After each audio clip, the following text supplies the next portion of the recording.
Le 1er juillet 2019, Diego Godin arrive libre à l'Inter Milan. Il est dans la continuité des nombreuses opportunités de marché qu'a saisi le club.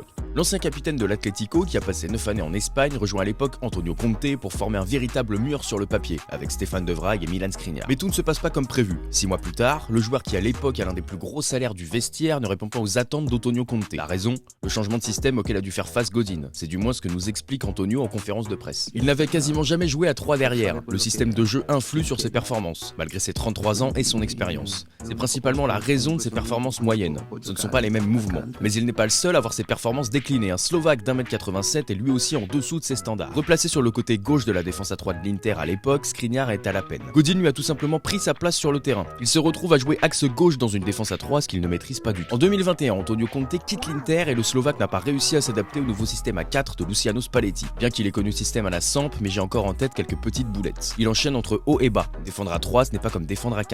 Fin du statut d'intransférable, puis en mars 2022 vient le coup de grâce, une lésion du disque intervertébral. Cette blessure l'éloigne des terrains jusqu'en septembre 2023, date où il évolue maintenant sous les couleurs du Paris Saint-Germain. L'histoire de son arrivée en France est plutôt originale, le joueur était voulu par Luis Campos et Christophe Galtier, les deux avaient besoin d'un joueur à ce poste. Avec les performances mitigées de Sergio Ramos et sa tendance régulière aux blessures, le duo de choc pensait avoir trouvé le profil parfait. L'accord club-joueur était trouvé, mais Skriniar a décidé logiquement de se faire opérer en France avant de pouvoir honorer son nouveau contrat. Fin d'une très longue saison 2022-2023 pour le Paris Saint-Germain, tant sur le plan sportif qu'à l'extérieur. Skriniar regarde tout ça de son lit d'hôpital, regarde aussi l'équipe avec laquelle il est encore sous contrat, qui fait finale de Ligue des Champions et passe pas loin de priver Pep Guardiola de son sacre. Il doit se demander où il a foutu les pieds. Christophe Galtier saute en fin de saison, Luis Campos reste, Luis Enrique arrive, et comme chaque année on nous vend le renouveau du PSG, que finit le bling bling, etc., etc. Le 6 juillet 2023, Milan Skriniar pose enfin avec le maillot parisien, sans aucune surprise car le transfert était connu de tous. Mais finalement, quitter l'Inter Milan, finaliste de Ligue des Champions qui termine 3ème de Serie A, qui rejoue maintenant avec une défense à 3 où le côté droit est redevenu libre, est-ce que c'était vraiment la bonne idée? On a vendu à Skriniar une défense à 3 avec son côté libre pour finalement le remettre dans des conditions où il n'était pas à l'aise. Luis Enrique joue dans une défense à 4 ou à 3 avec modulation du système,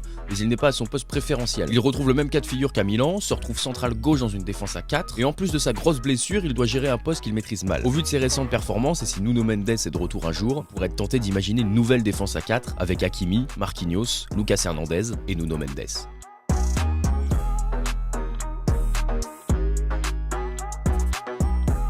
Tu vas payer pour ton insolence. Au mieux être insolent que ridicule.